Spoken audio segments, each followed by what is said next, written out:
প্রজন্ম বঙ্গবন্ধু আবুধাবি কেন্দ্রীয় কমিটির উদ্যোগে মহান বিজয় দিবসের আলোচনা সভা অনুষ্ঠিত হয়েছে।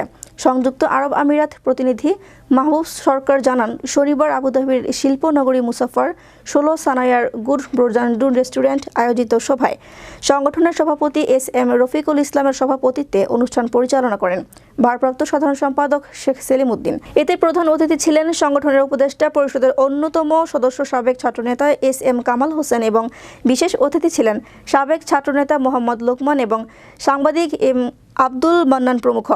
সভায় বক্তব্য রাখেন সংগঠনের সহসভাপতি শফিকুল ইসলাম, যুগ্ম সাধারণ সম্পাদক এরশাদুল ইসলাম, কার্যকরী সদস্য মোহাম্মদ জাহেদ, আব্দুল মান্নান সন্দীপী, জাহাঙ্গীর আলম, মোহাম্মদ আলী সামির, মোহাম্মদ জাকির হোসেন, মোহাম্মদ ইউনুস, মোহাম্মদ আবদুল্লাহ এবং আরিফুল ইসলাম প্রমুখ।